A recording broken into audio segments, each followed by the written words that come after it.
So, as I'm sure some of you by now have heard, President Biden recently nominated his new, finally, after like 9 to 10 months of waiting, he finally nominated a new Federal Communications Commissioner.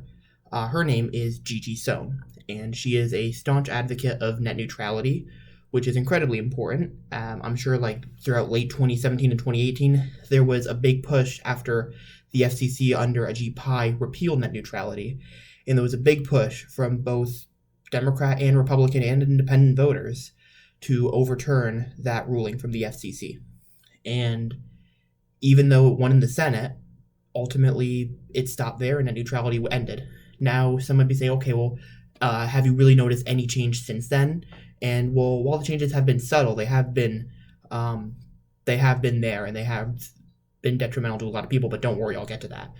So President Biden, he actually nominated two FCC members, excuse me. So one of them is Jessica Rosenworcel, who he already appointed as acting chair of the FCC back in January, but now he is appointing her to a full-time as chair of the commission. And this is good because she's a staunch net neutrality advocate, and well, she's from the town right next to me, so I wouldn't love that. And her nomination looks pretty good. It looks like their committee's going to hold a hearing on it this week. It looks like she's in a pretty good place to get confirmed. But Gigi Sohn, that's another story. There are a lot of Republicans in the Senate who she's a bridge too far for them. Which, I mean, I know a lot of these people, they are a bridge too far for them, but they're willing to tolerate Rosenworcel. Well, some of them at least. Sohn is another story, because she said stuff like how Fox News is detrimental to democracy.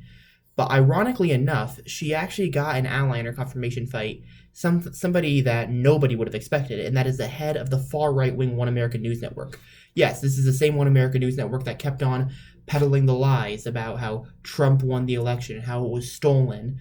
This is the same One American News Network, but the head of the network is now coming out and endorsing Gigi Sohn's nomination for the FCC.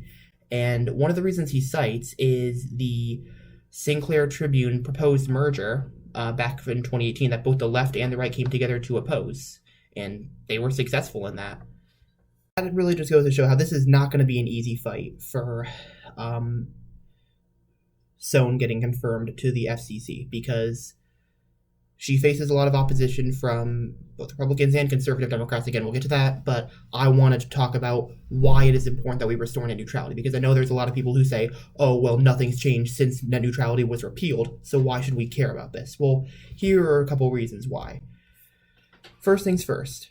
After Hurricane Florence, which hit North Carolina and other coastal southern states 3 years ago, there were people who were affected by that. As one Reddit user states, quote, "My family lives in a small town in eastern North Carolina, and we were just devastated by the hurricane. Our power has been out for 5 days now, and internet service is gone as well. 2 days ago, my wife and I noticed that we couldn't retrieve our email from our phone to check Facebook or updates from our community about the storm or when service would be restored. We traveled into a bigger town and called Verizon to check and see if there was a data outage and when we could expect it to be restored. Only I was told that my unlimited plan was deprioritized for being too low tier of a plan, but if I upgraded to a higher plan, my service would be restored. There's no outage, just corporations sucking dry on a community that has already lost so much. Thanks, a-holes."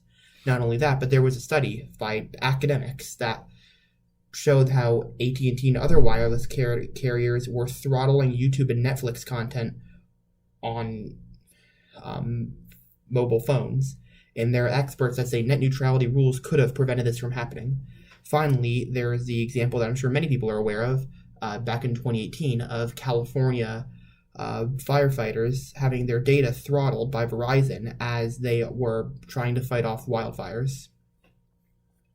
So these are all reasons why net neutrality must be restored and why it's still an urgent issue. A free and open internet is a must, and these are examples of big telecom and internet service providers completely denying that.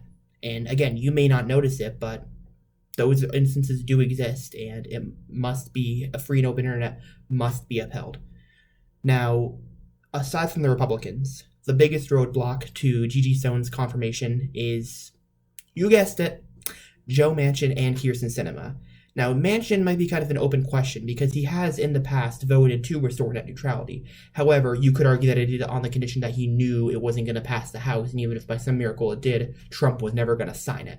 You could make that argument. So I think it's still worthy to pressure him, but Kyrsten Sinema is going to be our biggest obstacle because she was the only Democratic senator in 2019 not to sign on as a co-sponsor of legislation to restore net neutrality.